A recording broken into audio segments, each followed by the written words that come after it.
Assalamualaikum warahmatullahi wabarakatuh dan selamat pagi. Salam sejahtera untuk kita semua. Kita lanjutkan kuliah kita fisika kuantum, di mana pada pertemuan yang lalu kita sudah membahas tentang kehadiran spin di dalam sebuah bahwa elektron itu selain mempunyai momentum angular L, dia juga mempunyai momentum intrinsik yang kita sebut dengan spin. Nah, pada kesempatan kali ini kita akan mempelajari interaksi antara spin dan interaksi antara L dan S. Oke, jadi pada kesempatan kali ini kita akan mempelajari interaksi antara L dan S. Oke. Ini biasa kita disebut dengan spin orbit coupling. Oke. Biasa kita sebut dengan spin orbit coupling. Oke. Nah, misal kalau ini kerangka acuan normal, apa yang kita gunakan sebelumnya, ini kita punya di dalam inti atom ini kita punya positif Ze, kemudian ada elektron yang bergerak mengelilingi inti atom. Oke. Nah, ini kerangka acuan yang kita gunakan sebelumnya. Oke, jadi saya ulangi kembali, ada di dalam inti ada muatan inti yang bermuatan positif Ze, kemudian ada elektron yang berwarna merah ini yang mengelilingi inti atom. Nah, untuk mempermudah analisis kita bisa rubah kerangka acuan ini. Jadi ini kita bisa rubah kerangka acuannya menjadi di dalam inti atom, di sini di pusatnya ini elektron, kemudian inti atom kita anggap bergerak mengelilingi elektron. Jadi ditukar posisinya. Nanti kita akan kembalikan ke kerangka acuan sebelumnya. Jadi kita nanti akan kembalikan ke sini dan kita bandingkan hasilnya. Nah, kita tahu kalau misalnya elektron bergerak seperti ini misalnya saya gambarkan ulang, ini elektron bergerak, ini inti atom mengelilingi.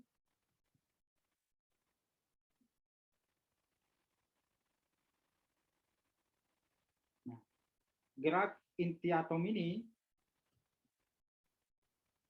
Ze, ini akan menghasilkan medan magnet B. Ini akan menghasilkan medan magnet B. Nah, medan magnet ini akan berinteraksi dengan momentum sudut spin. Jadi ini L, nah, kemudian elektron ini mempunyai spin seperti ini.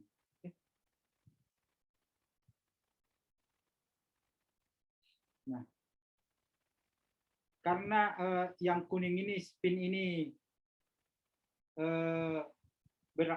berada dalam sebuah medan magnet B, berinteraksi dengan magnet B, maka spin ini akan mendapat torsi.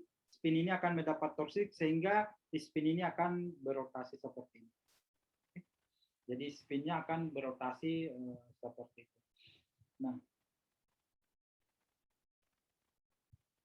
Nah, kita tahu bahwa spin elektron ini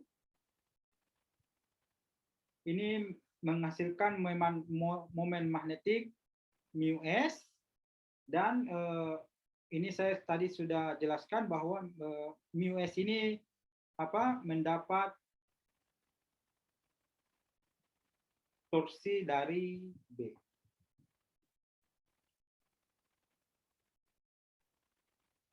Sehingga ini μs-nya ini berotasi. Oke.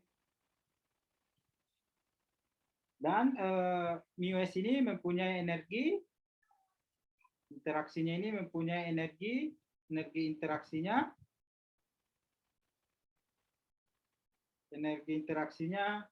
delta E minus μs dot B. Oke, ini gerak energi interaksinya. Sekarang kita lihat, kita perhatikan kembali gerak. Ini saya tulis kembali gerak inti. Jadi kita pakai referensi kerangka acuan yang ini, kerangka acuan yang terakhir ini. Gerak inti mengelilingi gerak inti, ini biasa kita sebut gerak relatif inti ya. Relatif inti menghasilkan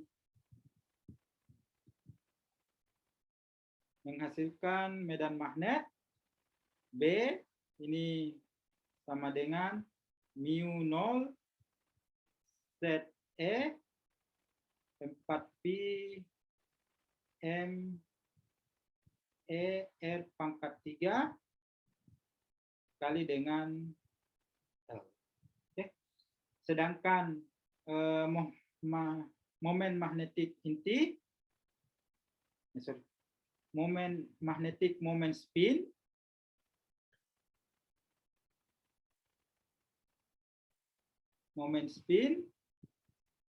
ini menghasilkan energi interaksi delta E sebanding dengan S dot L. Oke. Jadi kalau S itu adalah momentum sudut, spin, ini momentum sudut angular. Oke. Jadi dengan adanya interaksi ini, maka akan terjadi pergeseran energi di dalam spektrum energi atom hidrogen sebesar delta E. Jadi spin orbit coupling ini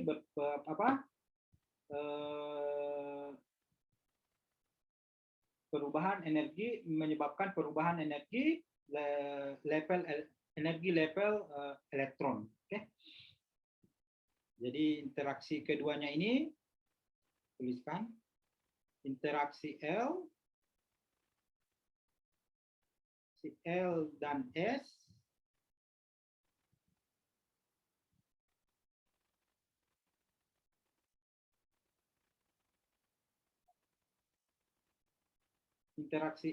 S ini menghasilkan perubahan energi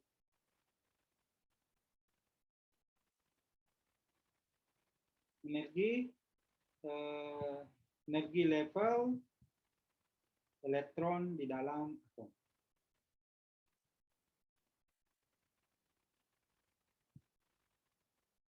Dengan catatan elektron tersebut mempunyai spin total 1/2, oke, 1/2 atau minus 1/2, atau mempunyai, bisa kita katakan atom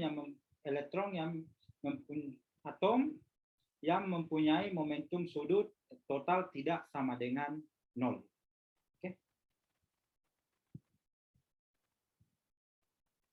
Perubahan level energinya ini delta U sama dengan minus 1/2 mu S dikali dengan B.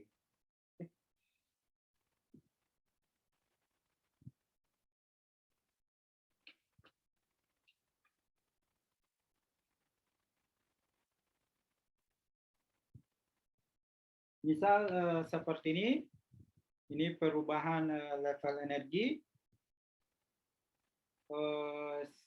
skema atom, energi atom hidrogen. Ini kita ke atom hidrogen.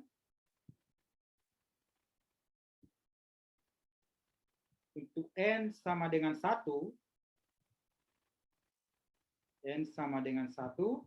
Kita tahu untuk N sama dengan 1, levelnya itu hanya ada 1 S. Oke. S ini untuk L sama dengan 1. Ini L sama dengan 0. Kalau N sama dengan 2, ini terbagi 2 level, 2S dan 2P. 2P. Kalau N sama dengan 3, ini terbagi 3, 3S, 3P, 3D. Nah, J ini sama dengan L ditambah S. Oke, jadi J sama dengan L ditambah S. Nah, untuk L sama dengan 0, berarti J-nya sama dengan, pasti sama dengan 1/2. Berarti kalau yang ini, J-nya sama dengan 1/2. Oke, tahu minus dan tahu minus 1/2. Maka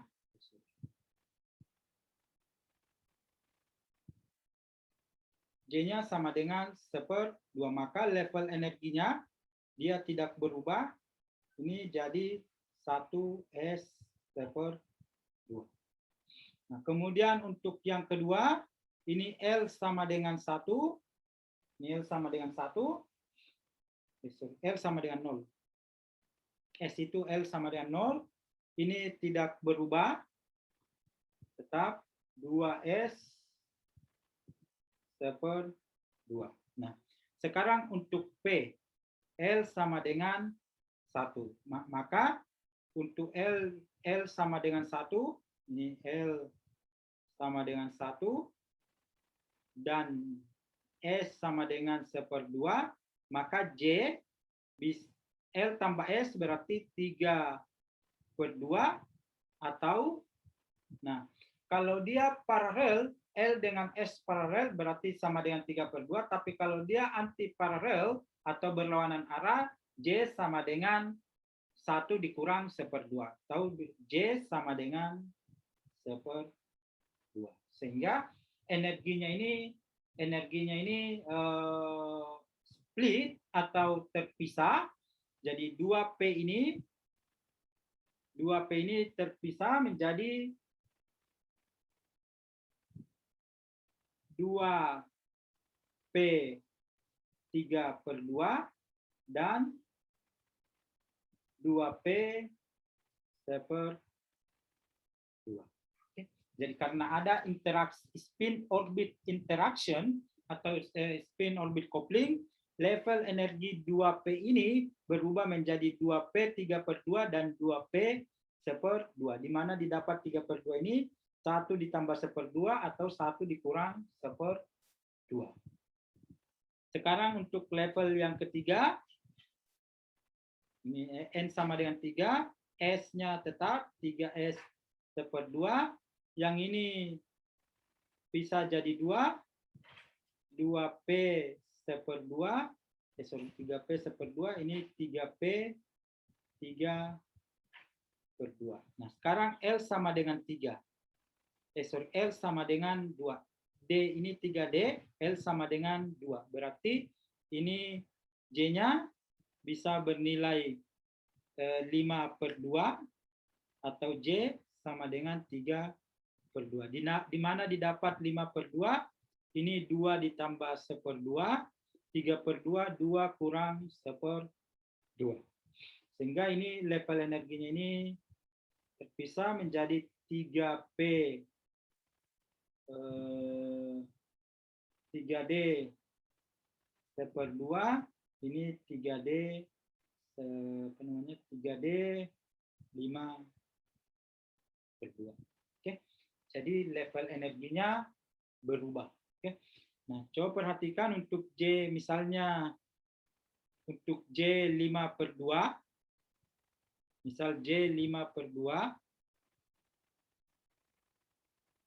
ini momentum sudut totalnya, maka momentum MJ-nya ini sama dengan 5 minus 5/2 minus 3/2 minus 1/2 1/2 3/2 5/2. Jadi ini 1 2 3 4 5 6. Jadi ada 6 MJ-nya.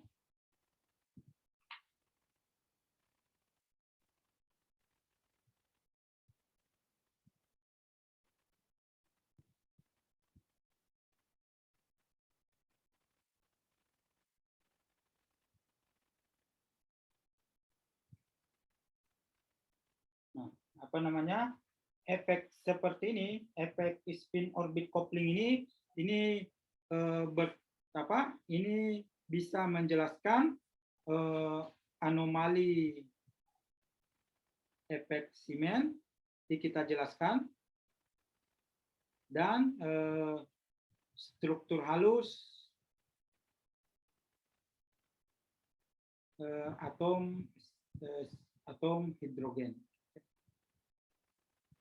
Apa maksudnya struktur halus ini? Kalau misalnya ini spektrum atom hidrogen, normalnya seperti ini, sel kita mati. Nah, ketika kita letakkan dalam medan magnet, ternyata strukturnya ini terdiri dari garis-garis yang terpisah. Itu biasa kita sebut dengan spin structure. Oke. Nah, coba kita lihat misal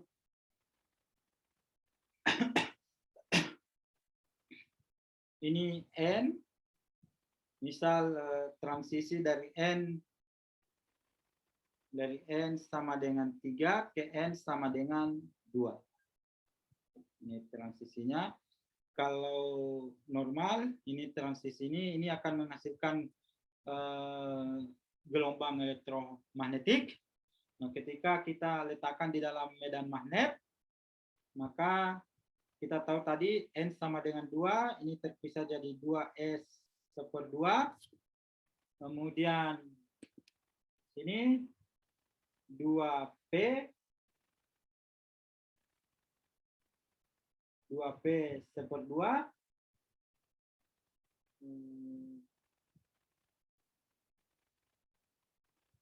Ini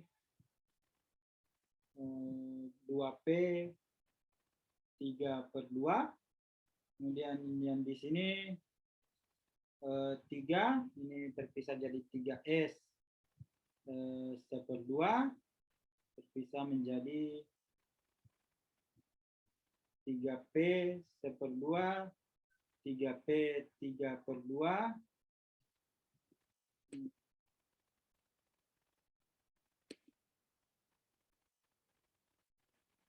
Dan yang ini 3D 3/2.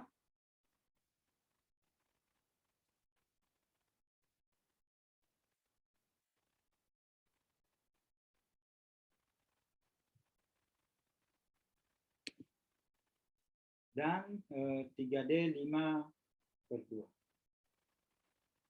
Nah,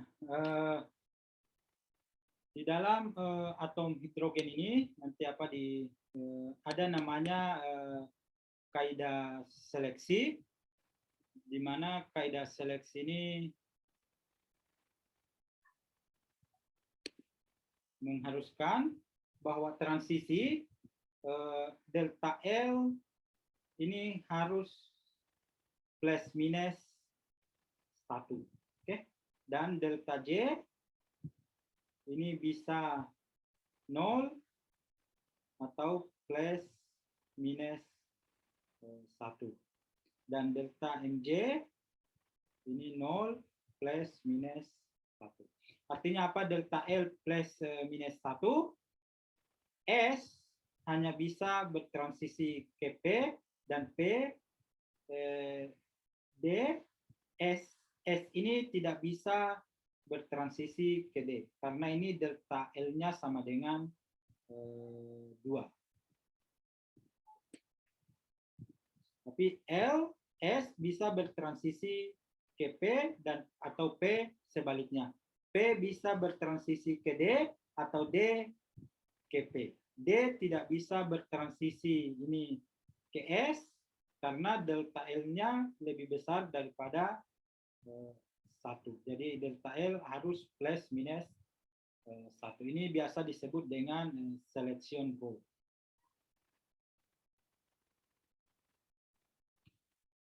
Nah, jika kita terapkan selection rule itu, transisi yang terjadi berarti dari kita 2S ini, dari kita mulai dari 3S yang ini,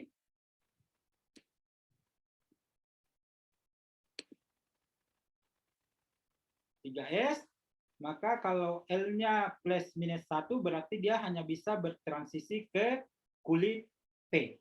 Oke, berarti dia bisa bertransisi ke sini.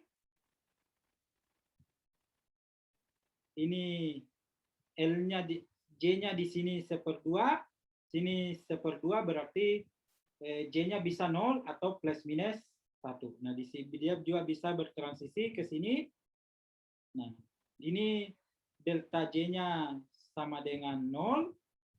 Ini delta J-nya sama dengan 1. Oke, jadi selection rule-nya dipenuhi. Ini delta L-nya sama dengan 1. Oke. Kemudian level 3P. Nah, 3P dia bisa bertransisi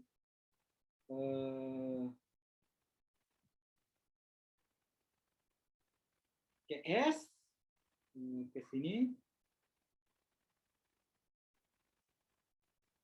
ke sini.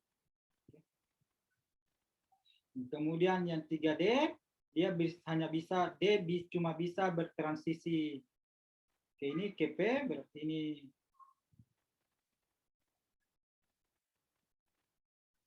tiga D 5/2.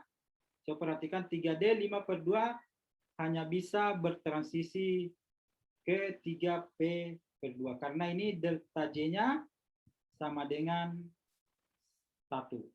Kalau dia bertransisi dari sini ke sini, ini delta J-nya sama dengan 2.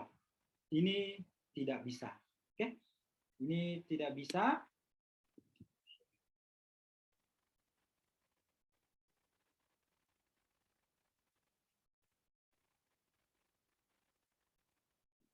Saya ulangi penjelasannya. Yang ini J ke sini, ini dari 5/2 ke 3/2. Berarti delta J-nya sama dengan 1. Oke. Nah, sekarang dari 3D, dari sini ke sini, ini delta L-nya 1, tetapi ini 5/2 ke 1. Berarti ini delta J-nya sama dengan 2. Nah, delta J sama dengan 2, ini tidak bisa. Oke, ini tidak bisa, sehingga transisi dari 3D 5/2 hanya bisa ke sini. Oke, kalau 3D 5/2, ini 3D 5/2, dia bisa ke sini, karena delta J-nya 0, dan juga bisa ke sini, karena delta J-nya 1. Sehingga dari N sama dengan 3 ke N sama dengan 2, kita punya kemungkinan transisi. Ini kita hitung, ini 1, 2, 3, 4, 5, 6, 7. Jadi ada kemungkinan 7 transisi. Nah, ini biasa disebut dengan fine structure atau struktur halus.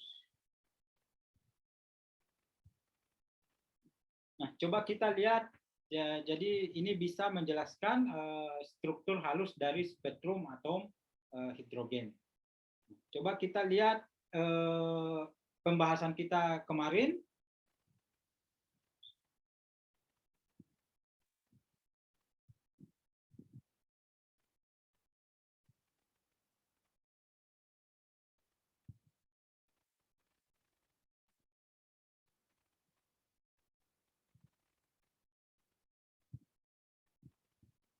tentang anomali efek Siemens. Okay? Nah ini kalau tidak ada, kita tidak mempertimbangkan spin, dia efek Siemens normal. Jadi kalau misalnya atom ini tingkat energi atom seperti ini 1, 2, 3. Nah, kalau ini terisi penuh, di sini ada spin up dan spin down. Ini spin up dan spin down. Ini, nah total spinnya ini sama dengan 0. Oke, sehingga dia efek Siemens-nya normal. Kalau dia misalnya 3D9 berarti D itu berarti 5, 1, 2, 3, 4, 5. Ini semua penuh.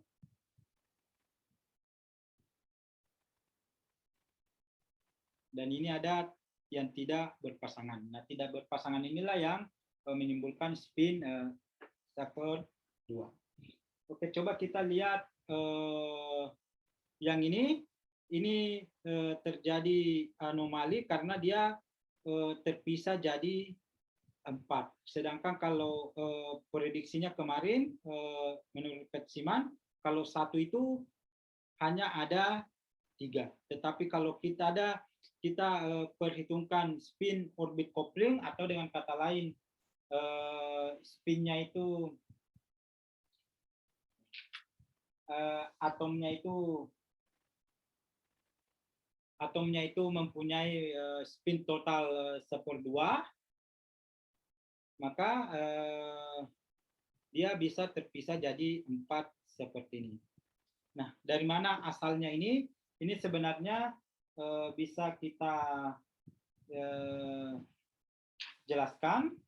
Ini adalah transisi. Ini kalau saya jelaskan, ini misalnya dari 2P/2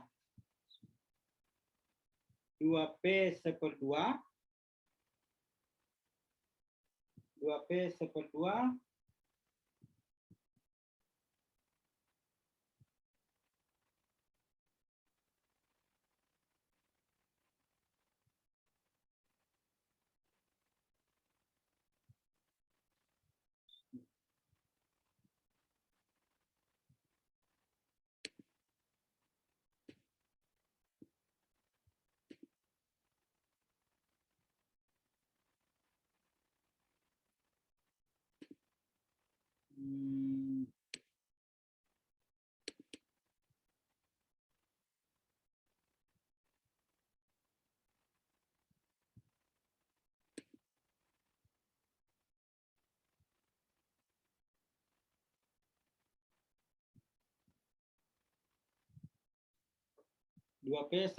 ke 4.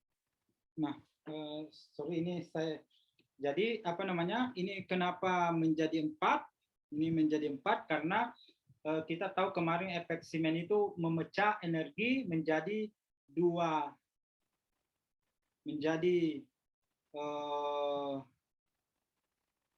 2L tambah 1, sehingga kalau yang kemarin ini, kalau L-nya sama dengan 1, ini L sama dengan 1, berarti 2 kali 1, ini 2 kali 1 tambah 1 sama dengan 3. Oke. Tetapi kalau ada spin orbit coupling, ini energinya ini terpecah atau tersplit menjadi 2J ditambah 1. Oke. Nah, J-nya di sini, coba perhatikan J-nya di sini, J sama dengan L ditambah S. Oke. L ditambah S, berarti J-nya di sini berapa ini? L-nya 1 ditambah 1/2, ini sama dengan 3/2. Oke. Sehingga ini sama dengan 2 kali 3/2 ditambah 1. Sehingga dia tersplit menjadi 4 bagian. Oke. Itu tentang spin orbit coupling.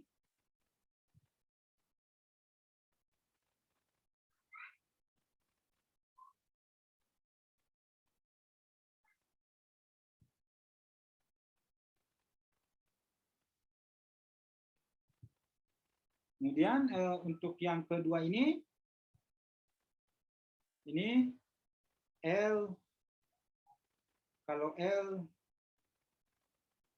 sama dengan 2, S 1/2.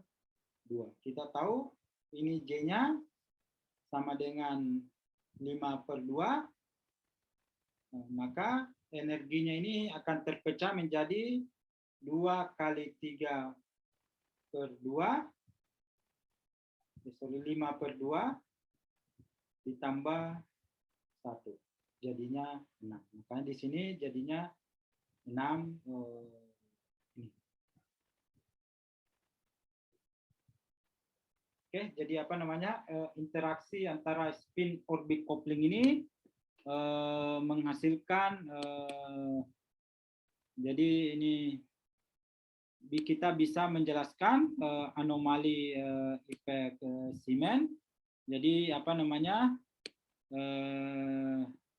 B eksternal ini memecah J menjadi 2J tambah 1 dengan delta S sama dengan V, di mana transisinya diatur oleh kaidah seleksi ini. Oke.